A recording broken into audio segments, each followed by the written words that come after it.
శ్రీ సాయినాథాయ నమః. శ్రీ సాయి సచ్చరిత్రము 3వ రోజు పారాయణం, శనివారం, 16, 17వ అధ్యాయం. బ్రహ్మజ్ఞానమును త్వరగా సంపాదించుట. గత అధ్యాయములో సోల్కర్ తన మొక్కు నెట్లు చెల్లించునో, బాబా దాని నెట్లు ఆమోదించునో చెప్పితిని.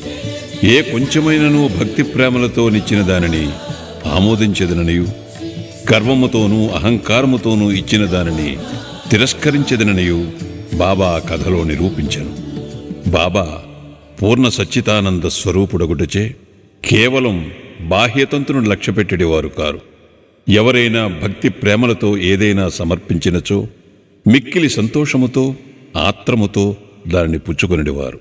నిజముగా సద్గురు సాయి కంటే ఉదార స్వభావులు, దయార్ద్ర హృదయులు లేరు. కోరికలు నెరవేర్చు చింతామణి, కల్పతరువు వారికి సమానము కావు. మనము కోరినదల్లా ఇచ్చు కామధేనువు కూడా బాబాతో సమానము కాదు. ఏలన అవి మనము కోరినవి మాత్రమే ఇచ్చును. కానీ సద్గురువు అచింత్యము, అనుపలభ్యము అయిన ఆత్మసాక్షాత్కారమును ప్రసాదించును. ఒకనాడొక ధనికుడు సాయిబాబా వద్దకు వచ్చి బ్రహ్మజ్ఞానమును ప్రసాదించుమని బతిమాలెను. ఆ కథ ఇచ్చట చెప్పుదును. సకలైశ్వర్యములు అనుభవించుచున్న ధనికుడొకడుండెను. అతడు ఇండ్లను, ధనమును, పొలములను, తోటలను సంపాదించాను. వానికి అనేక మంది సేవకులుండేవారు. బాబా కీర్తి వారి చెవులు పడగానే షిరిడీకి పోయి బాబా పాదములపై పడి బ్రహ్మజ్ఞానమును ప్రసాదించుమని బాబాను వేడుకొనదనని తన స్నేహితునితో చెప్పాను. తనకు వేరేమియూ వలదనియూ, బ్రహ్మజ్ఞానము పొందినచో తనకు మిక్కిలి సంతసము కలుగుననియూ చెప్పాను. ఆ స్నేహితుడిట్లనను, బ్రహ్మజ్ఞానమును సంపాదించుట అంత సులభమైన పని కాదు. ముఖ్యముగా నీ వంటి పేరాశ గలవానికి అది మిగుల దుర్లభము. ధనము, భార్యా బిడ్డలతో తేలి మునుగుచున్న నీ వంటి వానికి బ్రహ్మజ్ఞానము ఎవరిచ్చెదరు? నీవొక పైసైనా దానము చేయనివాడివే. నీవు బ్రహ్మజ్ఞానమునకే వెదుగునప్పుడు నీ కోరిక నెరవేర్చువారెవరు? తన స్నేహితుని సలహాను లక్ష్యపెట్టక రాను పోను టాంగాను బాడుకకు కట్టించుకొని అతడు షిరిడీకి వచ్చాను. మసీదుకు పోయి బాబాను చూచి వారి పాదములకు సాష్టాంగ నమస్కారము చేసి ఇట్లనెను, బాబా, ఇక్కడికి వచ్చిన వారికి ఆలస్యము చేయక బ్రహ్మమ్మను చూపెదరని విని నేనింత దూరము వచ్చితిని. ప్రయాణము చే నేను మిక్కిలి బడలితిని. మీరు బ్రహ్మజ్ఞానమును ప్రసాదించినచో నేను పడిన శ్రమకు ఫలితము లభించును. దానికి బాబా ఇట్లు బదులు చెప్పాను, నా ప్రియమైన స్నేహితుడా, ఆతురపడవద్దు. త్వరలో ఇప్పుడే నీకు బ్రహ్మమును చూపేదను. నాది నగర బేరమే కాని అరువు బేరము కాదు. అనేక మంది నా వద్దకు వచ్చి ధనము, ఆరోగ్యము, పలుకుబడి, గౌరవము, ఉద్యోగము, రోగ నివారణము మొదలగు ప్రాపంచిక విషయములనే అడుగుదురు. నా వద్దకు వచ్చి బ్రహ్మజ్ఞానము ఇవ్వమని అడుగువారు చాలా తక్కువ. ప్రపంచ విషయములు కావాలనని అడుగువారికి లోటు లేనే లేదు. పారమార్థిక విషయమై యోచించువారు మిక్కిలి అరుదు. కావున నీ వంటి వారు వచ్చి బ్రహ్మజ్ఞానము కావాలనని అడుగు సమయము శుభమైనది, శ్రేయోదాయకమైనది. కనుక సంతసముతో నీకు బ్రహ్మమును, దానికి సంబంధించిన వానినన్నిటినీ చూపెదను. ఇట్లని బాబా వానికి బ్రహ్మమును చూపుట మొదలెడెను. వానినక్కడ కూర్చుండమని ఏదో సంభాషణలోకి దించెను. అప్పటికాతడు తన ప్రశ్న తానే మరుచున్నట్లు చేశాను. ఒక బాలుని పిలిచి నందు మార్వాడి వద్దకు పోయి 5 రూపాయలు చేబదులు తమ్మనను. కుర్రవాడి పోయి వెంటనే తిరిగి వచ్చి నందు ఇంటి వద్ద లేడనియు, వాని ఇంటి వాకిలికి తాళము వేసి ఉన్నదనియూ చెప్పాను. కిరాణా దుకాణదారు బాలా వద్దకు పోయి అప్పు తెమ్మని బాబా అనెను. ఈసారి కూడా కుర్రవాడు వట్టి చేతులతో తిరిగి వచ్చాను. ఇంతకిద్దరు ముగ్గురి వద్దకు పోగా ఫలితము లేకపోయాను. సాయిబాబా సాక్షాత్ పరబ్రహ్మవతారమే అని మనకి తెలియను. అయినచో 5 రూపాయలు అప్పు చేయవలసిన అవసరమేమి? వారికి అంత చిన్న మొత్తముతో ఏమి పని అని ఎవరైనా అడగవచ్చును. వారికి ఆ డబ్బు అవసరమే లేదు. నందు మరియు బాలా ఇంటి వద్ద లేరని వారికి తెలిసే ఉండును. ఇది ఎంతయు బ్రహ్మజ్ఞానము కోరి వచ్చిన వారి కొరకై జరిపించి యుందురు. ఆ పెద్ద మనిషి వద్ద నోటులు కట్టయుండెను.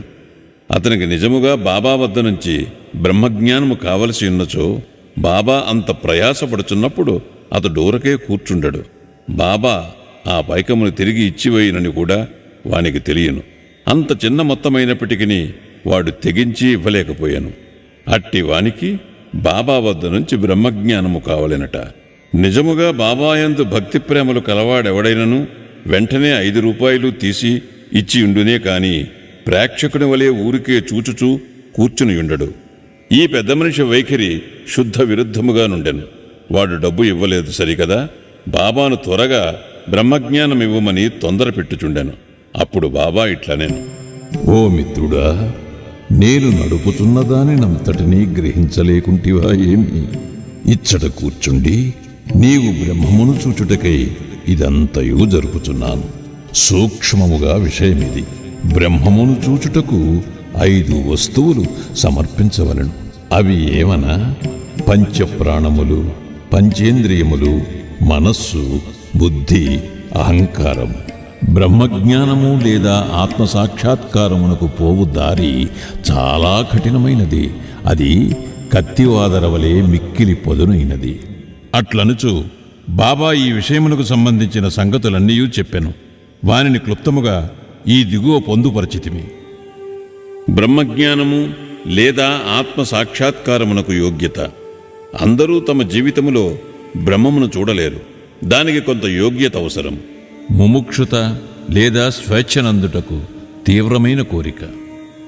ఎవడైతే తాను బద్ధుడనని గ్రహించి బంధనముల నుండి విడివిడుటకు కృతనిశ్చయుడై శ్రమపడి ఇతర సుఖములను లక్ష్యపెట్టక దానిని పొందుటకై ప్రయత్నించునో వాడు ఆధ్యాత్మిక జీవితమునకు అర్హుడు. విరక్తి లేదా ఇహపర సౌఖ్యములందు విసుగు చెందుట. ఇహపరలోకములందు గల గౌరవములకు విషయములకు విసుగు చెందిన గాని పారమార్థిక రంగములో ప్రవేశించుటకు అర్హత లేదు. అంతర్ముఖత. మన ఇంద్రియములు బాహ్యమును చూచుటకే భగవంతుడు సృజించియున్నాడు. కనుక మనుష్యుడెప్పుడునూ బయటనున్న వానిని చూచును. కాని ఆత్మసాక్షాత్కారము లేదా మోక్షమును కోరువాడు దృష్టిని లోపలికి పోనిచ్చి లోలున్న ఆత్మను ఏకధ్యానముతో చూడవలెను. పాప విమోచన పొందుట. మనుష్యుడు దుర్మార్గ మార్గము నుండి బుద్ధిని మరలించనప్పుడు, తప్పులు చేయుట మాననప్పుడు, మనస్సును చెలింపకుండా నిలబెట్టలేనప్పుడు జ్ఞానము ద్వారా కూడా ఆత్మసాక్షాత్కారమును పొందలేడు. సరి అయిన నడవడి. ఎల్లప్పుడూ సత్యమును పలుకుచు, తపస్సు చేయుచు, లోన చూచుచు బ్రహ్మచారిగా నుండిన గాని ఆత్మసాక్షాత్కారము లభించదు. ప్రియమైన వాని కంటే శ్రేయస్కరమైన వానిని కోరుట. లోకములో 2 తీరుల వస్తువులున్నవి. ఒకటి మంచిది, రెండవది ప్రీతికరమైనది. మొదటిది వేదాంత విషయములకు సంబంధించినది, రెండవది ప్రాపంచిక విషయములకు సంబంధించినది. ఈ రెండునూ మానవుని చేరును. వీనిలో ఒకదానినే అతడు ఎంచుకునవలను.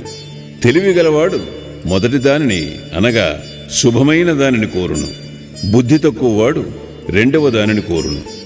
మనస్సును ఇంద్రియములను స్వాధీనమందుంచుకునుట. శరీరము రథము, ఆత్మ దాని యజమాని. బుద్ధి ఆ రథమును నడుపు సారథి. మనస్సు కళ్ళెము, ఇంద్రియములు గుర్రములు. ఇంద్రియ విషయములు వాని మార్గములు. ఎవరికి గ్రహించు శక్తి లేదో, ఎవరి మనస్సు చంచలమైనదో, ఎవరి ఇంద్రియముల అస్వాధీనములో ఉండునో వాడు గమ్యస్థానమును చేరలేడు. చావు పుట్టుకుల చక్రములో పడిపోవును. ఎవరికి గ్రహించు శక్తి గలదో, ఎవరికి మనస్సు స్వాధీనమందున్నదో, ఎవరి ఇంద్రియములు స్వాధీనమందుండునో, ఎవడు తన బుద్ధిని మార్గదర్శిగా గ్రహించి తన మనస్సును పగ్గముతో లాగి పట్టుకొనగలడో వాడు తన గమ్యస్థానమును చేరగలడు, విష్ణుపదమును చేరగలడు. మనస్సును పావనము చేయుట. మానవుడు ప్రపంచంలో తన విధులను తృప్తిగా ఫలాపేక్ష లేకుండా నిర్వర్తించని ఎడల అతని మనస్సు పావనము కాదు.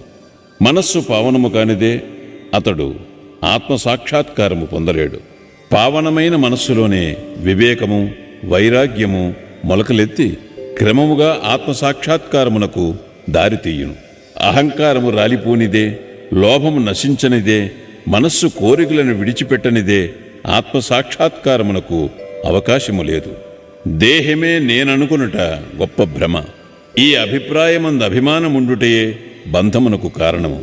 నీవు ఆత్మసాక్షాత్కారమును కాంక్షించినచో ఈ అభిమానమును విడువవలను. గురువు యొక్క ఆవశ్యకత. ఆత్మజ్ఞానము మిక్కిలి సూక్ష్మము గూఢము అయినది.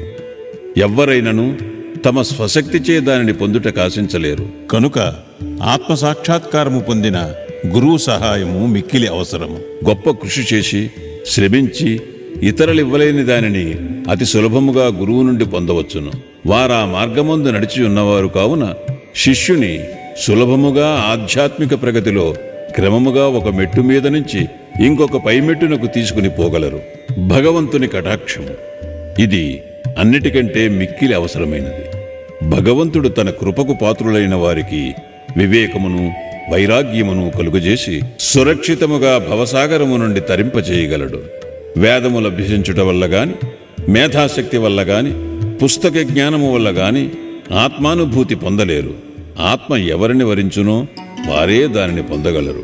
అట్టివారికే ఆత్మ తన స్వరూపమును తెలియజేయునని కఠోపనిషత్తు చెప్పుచున్నది.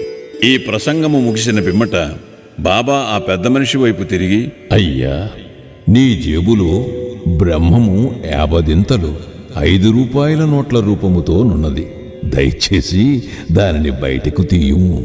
ఆ పెద్ద మనుష్యుడు తన జేబు నుంచి నోట్ల కట్టను బయటికి తీశాను. లెక్క పెట్టగా సరిగ్గా 25 10 రూపాయల నోట్లుండెను. అందరూ మిక్కిలి ఆశ్చర్యపడేది. బాబా సర్వజ్ఞతను చూచి వాని మనస్సు కరిగెను. బాబా పాదములపై పడి వారి ఆశీర్వాదమునకై వేడెను. అప్పుడు బాబా ఇట్లనెను, నీ బ్రహ్మపు నోట్ల కట్టలను చుట్టిపెట్టుము. నీ పేరాశను లోభమును పూర్తిగా వదలనంత వరకు నీవు నిజమైన బ్రహ్మమును చూడలేవు. ఎవరి మనస్సు ధనమందు, సంతానమందు, ఐశ్వర్యమందు లగ్నమయ్యున్నదో వాడా అభిమానమును పోగొట్టుకొనంత వరకు బ్రహ్మమునెట్లు పొందగలడు? అభిమానమనే భ్రమ ధనమందు తృష్ణ, దుఃఖమను సుడిగుండము వంటిది. అది అసూయ అహంభావమను మొసళ్లతో నిండియున్నది. ఎవడు కోరికలు లేనివాడో వాడు మాత్రమే ఈ సుడిగుండమును దాటగలడు. పేరాశయు బ్రహ్మజ్ఞానమును ఉత్తర దక్షిణ ధ్రువములు వంటివి. అవి శాశ్వతముగా ఒకటికొకటి బద్ధ వైరము గలవి. ఎక్కడ పేరాశ గలదో అక్కడ బ్రహ్మము గూర్చి ఆలోచించుటకు గాని దాని ధ్యానమునకు గాని తావులేదు. అట్లయినచో పేరాశ గలవాడు విరక్తిని మోక్షమును ఎట్లు సంపాదించగలడు? లోభికి శాంతి గాని సంతుష్టి కాని దృఢ నిశ్చయము గాని ఉండవు. మనస్సునందు ఏమాత్రము పేరాశయున్నను సాధనలన్నీయూ నిష్ప్రయోజనములు. ఎవడు ఫలాపేక్ష రహితుడు కాడు, ఎవడు ఫలాపేక్ష కాంక్షను విడువడు, ఎవనికి వాని యందు విరక్తి లేదో అట్టివాడు గొప్ప చదువరి అయినప్పటికీ వాని జ్ఞానమెందుకు పనికిరానిది. ఆత్మసాక్షాత్కారము పొందుటకు ఇది వానికి సహాయపడదు. ఎవరు అహంకార పూరితులో, ఎవరింద్రియ విషయముల గూర్చి ఎల్లప్పుడూ చింతించెదరో వారికి గురుబోధలు నిష్ప్రయోజనములు. మనస్సును పవిత్రమనర్చుట తప్పనిసరి అవసరం. అది లేనిచో మన ఆధ్యాత్మిక ప్రయత్నములన్నీ ఆడంబరము డాంబికము కొరకు చేసినట్లగును. కావున దేనిని జీర్ణించుకొనగలడో, దేనిని శరీరమునకు పట్టించుకొనగలడో దానినే వాడు తీసుకొనవలెను. నా ఖజానా నిండుగా ఉన్నది. ఎవరికి ఏది కావలసినా దానిని వారికివ్వగలను. కాని వానికి పుచ్చుకుని యోగ్యత గలదా లేదా అని నేను మొదట పరీక్షించవలెను. నేను చెప్పిన దానిని జాగ్రత్తగా విన్నచో నీవు తప్పక మేలు పొందెదవు. ఈ మసీదులో కూర్చుని నేను ఎప్పుడూ అసత్యములు పలుకను. ఒక అతిథిని ఇంటికి పిలిచినప్పుడు ఇంటిలోని వారు, అక్కడున్నవారు, స్నేహితులు, బంధువులు కూడా అతిథితో పాటు విందులో పాల్గొందరు. కావున అప్పుడు మసీదులో ఉన్నవారందరూ బాబా ఆ పెద్ద మనుషునకు చేసిన ఈ ఆధ్యాత్మిక విందులో పాల్గొనిరి. బాబా ఆశీర్వాదములను పొందిన పిమ్మట అచ్చట ఉన్నవారందరూ ఆ పెద్ద మనిషితో సహా మిక్కిలి సంతోషముతో సంతుష్టి చెందినవారే వెళ్ళిపోయారు. బాబా వారి వైశిష్టం. అనేక మంది సన్యాసులు ఇండ్లు విడిచి అడవులలోని గుహలలోనూ ఆశ్రమములలోనూ ఒంటరిగా నుండి జన్మరాహిత్యమును గాని మోక్షమును గాని సంపాదించుటకు ప్రయత్నించెదరు. వారు ఇతరుల గూర్చి ఆలోచించక ఆత్మానుసంధానమందే మునిగి యుందురు. సాయిబాబా అట్టివారు కారు. బాబాకు ఇల్లు గాని భార్య గాని సంతానము గాని బంధువులు గాని లేరు. అయినప్పటికీ వారు సమాజములోనే ఉండేవారు. బాబా 4-5 నుండి భిక్ష చేసి ఎల్లప్పుడూ వేప చెట్టు కిందనే కూర్చునిడేవారు. లౌకిక విషయములందు మగ్నులైన జనులకు ఈ ప్రపంచములో నెట్లు ప్రవర్తించవలెనో బోధించుడివారు. ఆత్మసాక్షాత్కారము పొందిన పిమ్మట కూడా ప్రజల క్షేమమునకై పాటుపడు సాధువులు, యోగులు మిక్కిలి అరుదు. అట్టివారిలో శ్రీ సాయిబాబా ప్రథమగణ్యుడు. కనుక హేమండ్ పంత్ ఇట్లు చెప్పాను: ఏ దేశమునందు సాయిబాబా అను ఈ అపూర్వము అమూల్యము అయిన పవిత్ర రత్నము పుట్టినదో ఆ దేశము ధన్యము. ఏ కుటుంబములో వీరు పుట్టిరో అదియూ ధన్యము. ఏ తల్లిదండ్రులకు వీరు పుట్టిరో వారు ధన్యులు. 16-17 అధ్యాయములు సంపూర్ణము. సద్గురు శ్రీ సాయినాథార్పణమస్తు. శుభం భవతు.